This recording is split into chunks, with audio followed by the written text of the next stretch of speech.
The thing about breaking the rules of reality Jade was learning was that once you shattered them the first time, they tended to stay broken in increasingly interesting ways.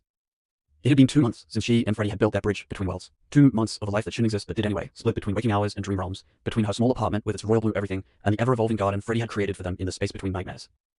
2 months of perfect, twisted, beautiful happiness. Which was why Jade should have known something new was about to happen. The universe seemed to have opinions about their relationship, and those opinions manifested in strange and unexpected ways. It started on a Saturday morning. Jade was making breakfast, humming something dark and melodic while scrambling eggs, when she felt the now familiar temperature drop that announced Freddie's arrival. She smiled without turning around. "Morning, handsome. Want some eggs? I know the taste is muted for you, but these turned out pretty good if I do say so myself." Silence answered her, which was weird. Freddie always had a comeback, some sardonic observation or possessive comment about how she looked in the morning light.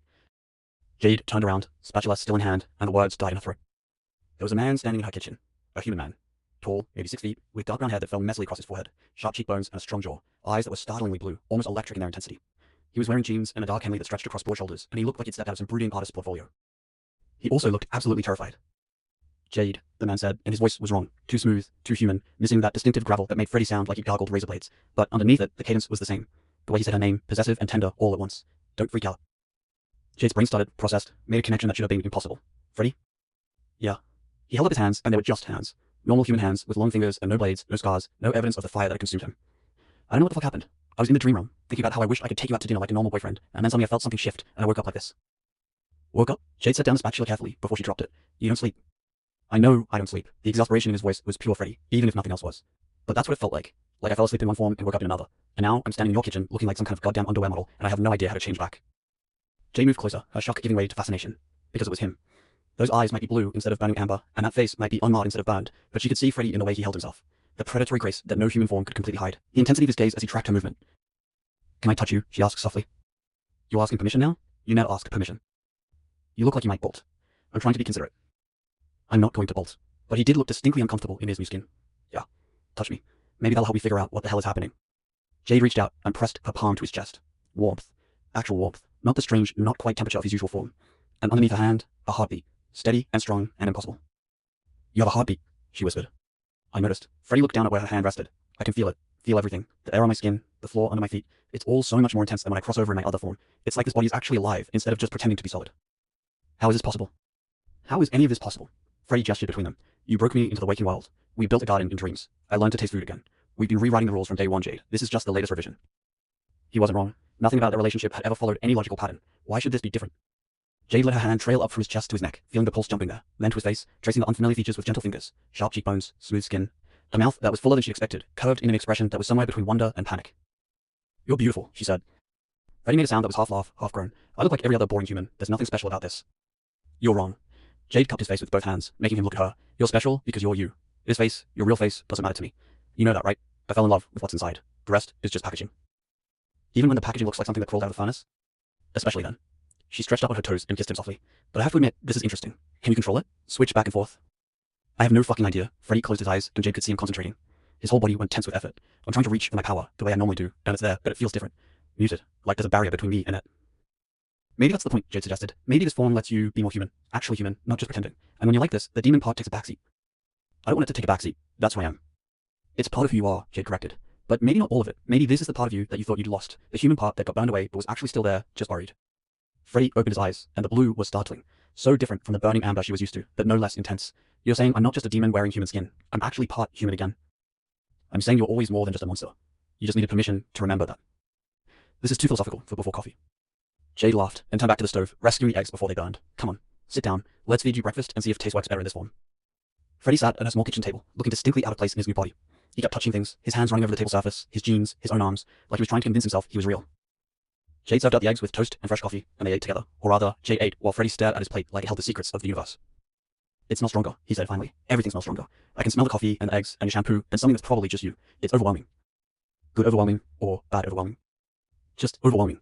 He picked up his fork and tried a bite of eggs. His eyes widened. Oh shit. I can really taste it. Not muted like before. This is what taste actually feels like. Jade, this is incredible.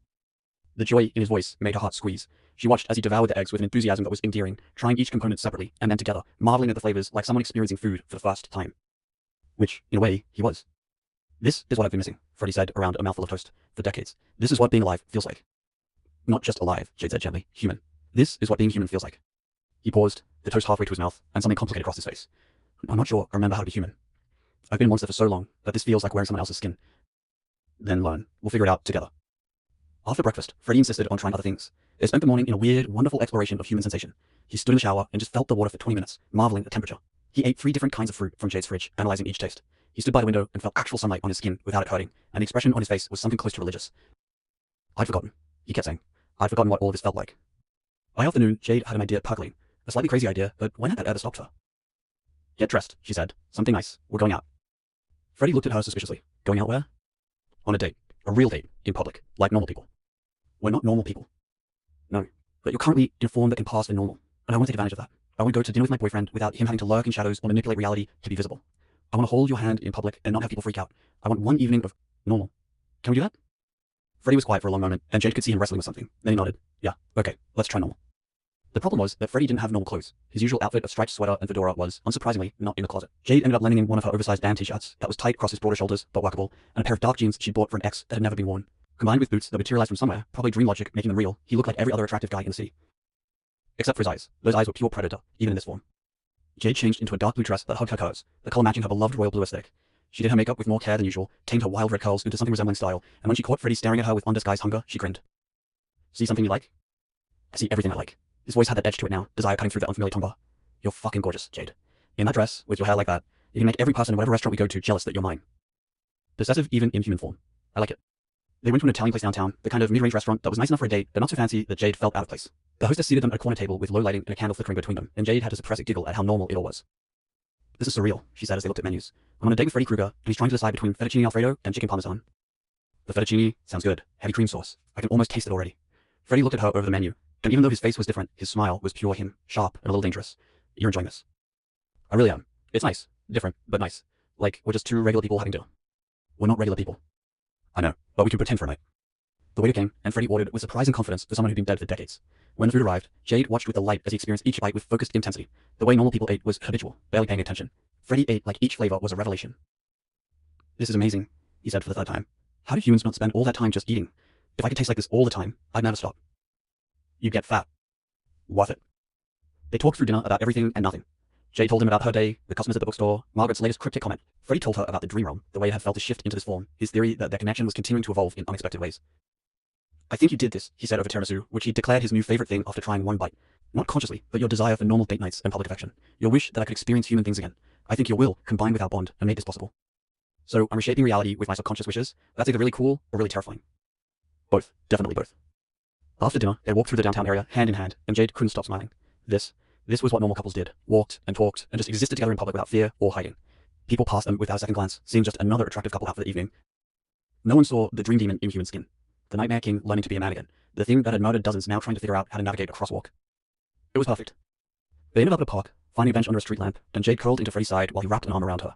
The night air was cool, carrying the scent of autumn, and overhead stars were visible despite the city lights. Thank you, Freddie said suddenly. For what? For this. For giving me reasons to want to be human again. I'd forgotten there were good parts to being alive. Forgot that existence could be something other than hunger and hunting. You reminded me. Jade turned to look at him, his face that was new but somehow already familiar. You did the same for me. Reminded me that darkness doesn't have to be lonely. That monsters can love just as fiercely as anyone else. Maybe more. Definitely more. His hand came up to cup her face, thumb stroking her cheekbone. I love you in ways that would terrify most people. Possessive, obsessive, completely consuming love. The kind that's probably unhealthy by normal standards. Good thing I'm not normal. Thank God for that, Freddie murmured and kissed her. It was different, kissing him in this form. Softer somehow, missing the edge of danger that came with his scarred lips and sharp teeth. But underneath the surface difference, it was still him. Still that desperate, claiming need. Still, the certainty that they belonged to each other in ways that transcended any one form. When they finally broke apart, both breathless, Jade noticed people walking past were giving them looks. Not suspicious or afraid, just the kind of indulgent smiles people gave to couples clearly in love. We're attracting attention, she whispered. Let them look. Freddie's eyes were burning, that predatory intensity breaking through the human facade. Let everyone see that you're mine. They stayed in the park until late, talking and kissing and just being together in this new way. When they finally headed home, Freddie's arm around her shoulders and her hand in his back pocket, Jade felt a contentment so deep it was almost frightening. This was everything she wanted without knowing how to ask for it. Back at her apartment, the moment the door closed behind them, something shifted. The ease of the evening gave way to a different kind of tension, the kind that had been building all night, simmering under the surface of normal date behavior. Freddie backed Jade against the door, his new body pressing against hers, and the look in those blue eyes was pure hunger. I've been wanting to do this all night, he said, his voice dropping lower. Wanted to pull you into a dark corner and make you scream my name where anyone could hear. Why didn't you? Jade's hand slid up his chest, feeling the solid warmth of him. Because you wanted normal, and I can do normal when you need it. But now we're home, and I don't have to pretend to be civilized anymore.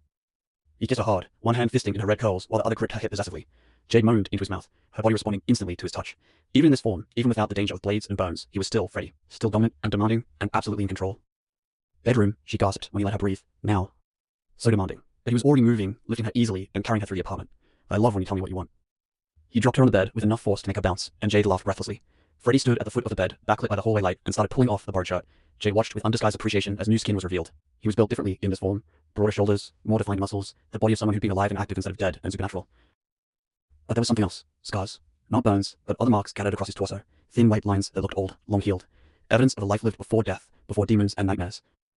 You have scars, Jade said softly. Freddy looked down at himself, seemingly noticing them for the first time. I do. Yes, this form remembers things my demon body forgot. These are from before. Fights and accidents and general stupidity. He met her eyes. Does it bother you?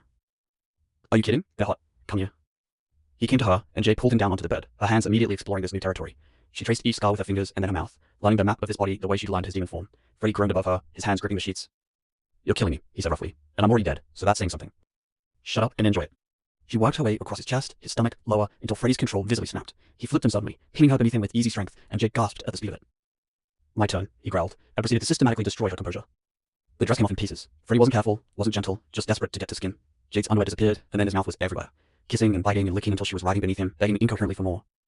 That's it, he encouraged, his voice dark and satisfied. Let me hear you. Love the sounds you make when I take you apart.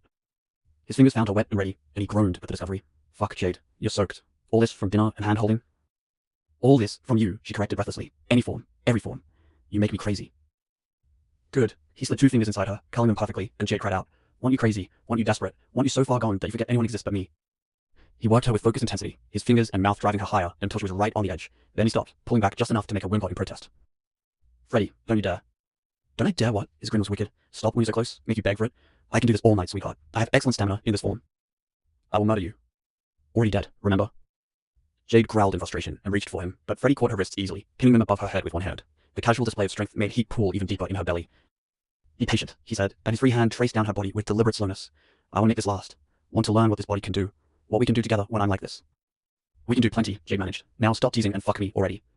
So romantic. But he was positioning himself, and Jade could feel him hard and ready against her thigh. Since you asked so nicely. He pushed inside in one smooth thrust, and they both made sounds of satisfaction. The angle was different, the sensation slightly altered by his new form, but it was still perfect. Still that overwhelming fullness, that sense of completion that came from being joined with him. Freddy stayed still for a moment, his forehead pressed against hers, his breathing harsh. You feel incredible. Every single time. Like you were made specifically to destroy me. Right back at you. Jade wrapped her legs around his waist, urging him deeper. Now move, please. I need you to move. He did, setting a rhythm that started slow, but built quickly. Each thrust deliberate and deep, hitting spots that made Jade see stars. She fought against the grip on her wrists, wanting to touch him, but Freddy held firm. No, he said when she protested. You're gonna lie there and take what I give you. Going to let me make you come until you can't remember your name. It should have been infuriating, being held down and controlled like this. Instead, it was the hottest thing ever. Jade gave up fighting and just surrendered to it, let Freddy take control completely, and the pleasure built higher than she thought possible. That's it, Freddy encouraged, his voice rough with his own need. Let go. Give yourself to me, every part, every sound, everything. The orgasm hit her like a freight train, and Jade screamed his name loud enough that her neighbors definitely heard.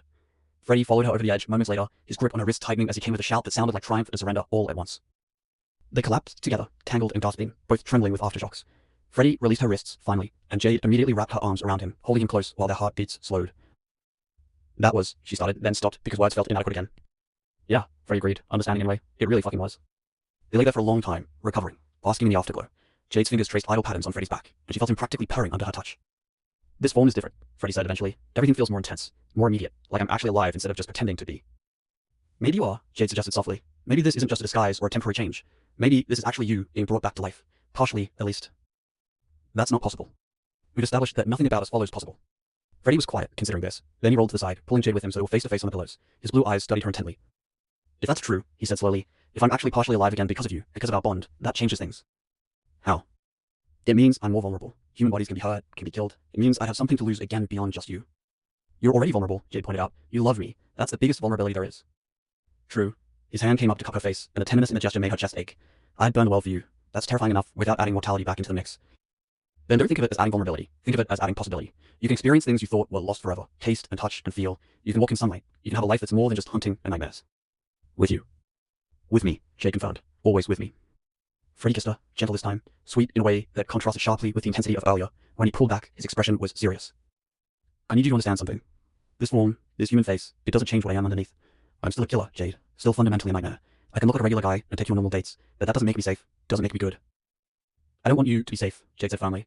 And good is overrated. I want you to be yourself, both sides, the man and the monster, the demon who protects me, and the human who remembers how to feel, all of it. You're sure? Because once we go down this road, once I start existing as both, there's no going back. We'll be even more entangled than we already are. Freddy. Jade shifted closer until they were breathing the same air. I chose you the night you first appeared in my dreams. I chose you when I gave you my virginity. I chose you when you hunted down my stalker. I choose you now, in every form, in every world. Stop trying to give me reasons to run, and just accept that I'm staying. Something cracked in his expression, and Freddy pulled her against him fiercely. You're going to ruin me, he said into her hair, completely and thoroughly ruin me. Good. You've already ruined me. There is fair. They drifted into comfortable silence, and Jade felt sleep pulling at her. But before she could fully get into it, Freddy spoke again. Jade? Ooh? Thank you, for loving both versions of me, for not asking me to choose between being human and being a nightmare, for just accepting all of it. Jade smiled against his chest. Thank you for being someone worth loving in any form. She felt him shift, his body flickering for just a moment. When she looked up, his eyes had changed. Still blue, but with amber bleeding through at the edges. A glimpse of the demon underneath the human facade, the two forms starting to learn how to coexist. It was beautiful, in a strange, impossible way. Sleep, Freddy commanded softly. I'll be here when you wake up, in whatever form feels right. Stay human for a while, Jade murmured, already drifting. I want to wake up and see this face. Want to have coffee together like a normal couple? Whatever you want, little nightmare, whatever you want. Jade slipped into sleep with Freddy's arms around her and his human heartbeat steady beneath her ear, and in her dreams, their garden waited, more beautiful than ever, growing and evolving just like they were. The nightmare and the woman who loved him, learning how to exist in both worlds, in all forms, without apology or fear. It was strange and wonderful and absolutely theirs. And Jade wouldn't have changed a single thing.